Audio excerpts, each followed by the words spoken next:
water running uphill, not trickling, not being pumped by a machine hidden off screen, actually moving centerines continuously, steadily in a visible stream from a low source up an incline to a container positioned higher than where the water started.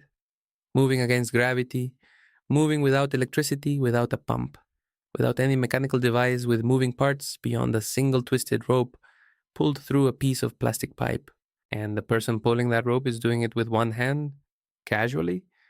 The way you might pull a window blind, it takes less effort than carrying a bucket. It costs less than a sandwich to build, and it has been moving water uphill in villages across Central America, Sub-Saharan Africa, and Southeast Asia for decades, delivering clean water from wells and rivers to gardens, homes, and livestock that sit above the water source, using a principle so simple it was understood in ancient China and somehow became almost completely unknown to the modern world that arguably needs it most. This is the rope pump, and the name makes it sound more complex than it is. A rope pump is exactly what it says, a rope running in a loop through a vertical or angled pipe with small knots or discs tied at regular intervals along the rope. The lower end of the pipe sits in the water source, a well, a pond, a river, a rainwater tank at ground level. The upper end of the pipe exits above the water destination, a storage tank, a garden bed, a trough positioned uphill. You pull the rope. The rope moves through the pipe. The knots on the rope trap small amounts of water between them inside the pipe and carry those amounts upward as the rope moves. Water arrives continuously at the top outlet as long as you pull. Stop pulling and the water stops. Pull faster and more water arrives. The entire device can be built for under $5 from materials available at any hardware store, assembled in 2 hours with no tools beyond a knife and a drill, and operated by anyone strong enough to pull a rope, including children. It has been used to lift water from wells 30 meters deep. It has irrigated gardens 50 meters uphill from a river. It has delivered clean water to communities that had no other practical option. And if you showed this device to 100 people in a hardware store, not one of them would know what it was. The rope pump is not obscure in the global development community. It is one of the most extensively documented and most widely deployed low-cost water lifting technologies on Earth for populations without access to power infrastructure. The Dutch development organization Practica Foundation has published comprehensive technical documentation on rope pump construction, performance, and deployment across dozens of countries. Engineers Without Borders has used rope pump designs in water access projects across sub-Saharan Africa. In Nicaragua, following the devastation of Hurricane Mitch in 1998, rope pumps became one of the primary rural water access solutions deployed across the country. With thousands of units installed in communities that had no other means of lifting water from hand-dug wells, the organization Bombas de Mecate, Spanish for rope pump, documented the technology's deployment in Nicaragua in extensive research, demonstrating that rope pumps could lift water from wells at a fraction of the energy cost of alternative methods and could be maintained by rural communities using locally available materials without any specialized knowledge or imported parts. The World Health Organization's technical guidance on rural water access cites the rope pump as a validated technology appropriate for low-resource settings. MIT's appropriate technology research programs have studied and published on rope pump optimization. The evidence base is international, institutional, and deep. The only place this technology is largely absent is in the mainstream consciousness of the developed world, where the assumption that moving water requires purchasing a pump has been so thoroughly normalized that the idea of a rope doing the same job sounds like a joke until you see it working. You've seen the principle behind this without recognizing it as a water-moving technology. Think about a twisted rope or a braided cord partially submerged in water and draped upward over the edge of a container. You've probably noticed the rope getting wet above the waterline, water climbing the fibers by capillary action, wicking upward into the dry portion of the rope. That wicking effect is one component of what makes the rope pump work at the micro scale of individual water droplets clinging to rope fibers. But the primary mechanism of the rope pump is something even simpler than capillary action. It's displacement. The rope fills the pipe almost entirely. The knots or discs fill it more completely. The water trapped in the small spaces between the knots and the pipe walls has nowhere to go except upward as the rope moves, because the rope fills the space below it and prevents the water from simply falling back down. You are not fighting gravity with a rope pump. You are using the rope as a series of tiny pistons, each one carrying its small cargo of water upward, each one replaced by the next as the loop continues. The rope is a moving column. The water rides it. This is the entire mechanism. A child understands it in 30 seconds of watching it work. Here is the physics stated directly. When the knotted rope moves upward through the pipe, each knot acts as a temporary seal against the pipe wall. Not airtight, but sufficient to trap a volume of water above it and carry that volume upward as the knot travels. The weight of the water in the pipe above each knot is partially supported by the tension in the rope being pulled at the top. The energy you put into pulling the rope is converted to the potential energy of lifted water. The efficiency of the system, how much of your pulling effort becomes lifted water on kumbuix, is determined by how well the knots or discs seal against the pipe interior, how much friction exists between the rope and pipe, and the diameter of the pipe relative to the total weight of water in the column.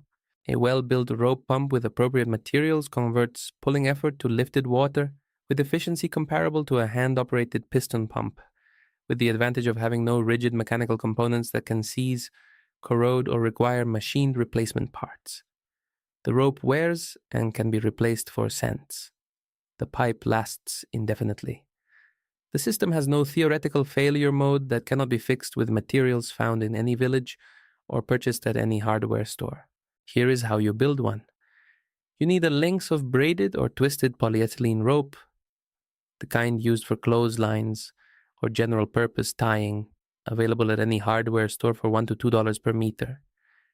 You need a length of rigid plastic pipe, PVC or polyethylene, with an inner diameter approximately 10 to 15 millimeters larger than the rope diameter. You need a way to guide the rope in a loop, either a simple wooden frame or a piece of pipe bent into a U shape at the bottom to sit in the water source and guide the rope around the bottom turn. And you need a series of knots or small rubber discs tied or threaded onto the rope at regular intervals of roughly 30 to 40 centimeters. Start by measuring the total distance from your water source to your delivery point. The vertical height plus the length of pipe needed to connect them at whatever angle is practical. Double this distance to get the total rope length needed for the continuous loop. Tie your knots or attach your discs at equal intervals along the entire rope length. Then join the two ends to make a continuous loop. Thread the rope through your pipe so that the pipe forms one side of the loop, the ascending side through which water will travel.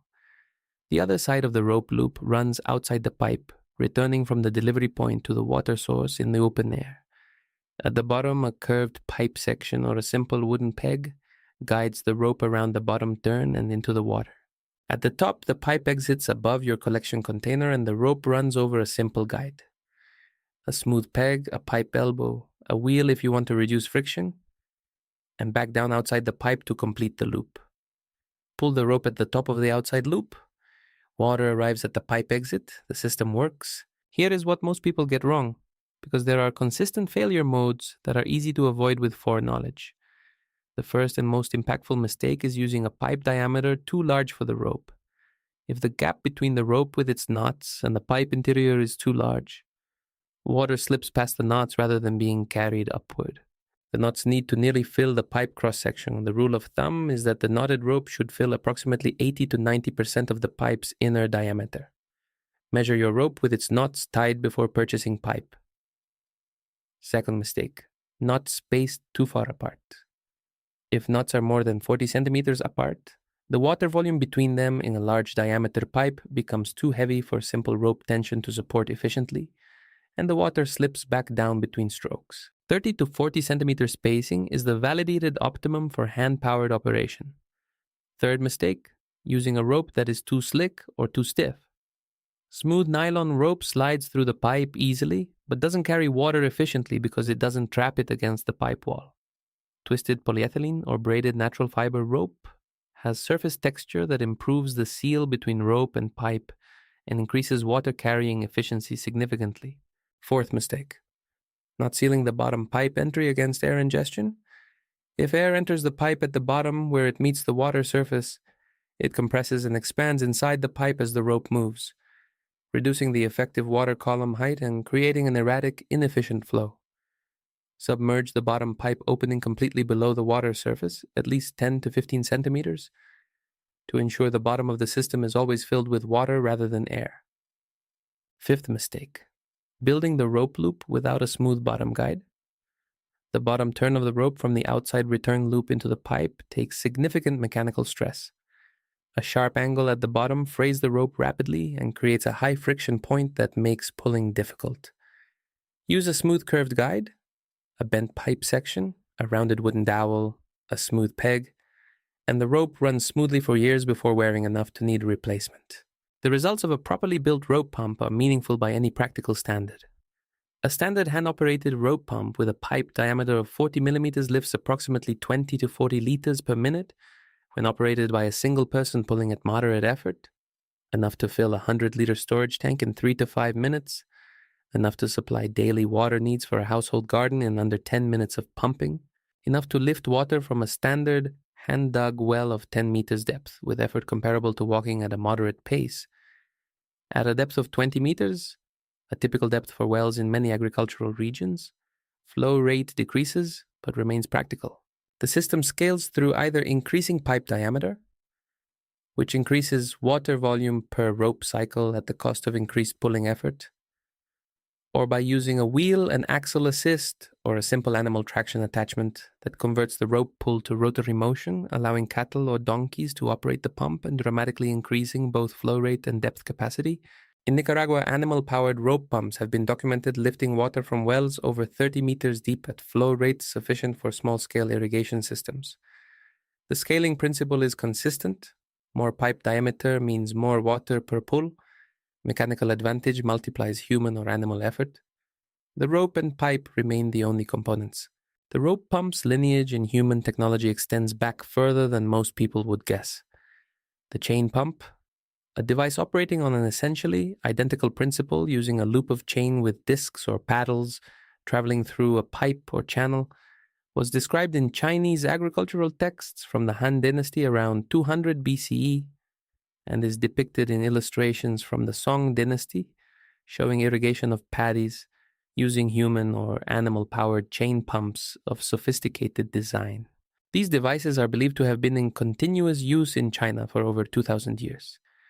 The ancient Egyptians used a device called the sakia, a water wheel with chains of pots that scooped water from canals and elevated it to field level, which operates on the same displacement loop principle as the rope pump, scaled to ox power and ceramic, rather than rope and plastic. Roman agricultural engineers described chain of bucket systems for lifting water in mining operations. The Islamic Golden Age engineers documented in the 12th century CE elaborate chain pump systems for garden irrigation in the Spanish region of Andalusia, some of which remained in use into the 20th century. The rope pump, as built today with plastic pipe and polyethylene rope, is simply the latest material iteration of a mechanism that every civilization that needed to lift water eventually discovered, because the physics is available to anyone who observes that a rope moving through a confined space carries whatever is in that space along with it, which returns us to the place this always leads. We live in an era where moving water requires, according to the infrastructure of modern life, an electric pump connected to a power supply, installed by a professional, maintained with manufacturer parts, and replaced every decade.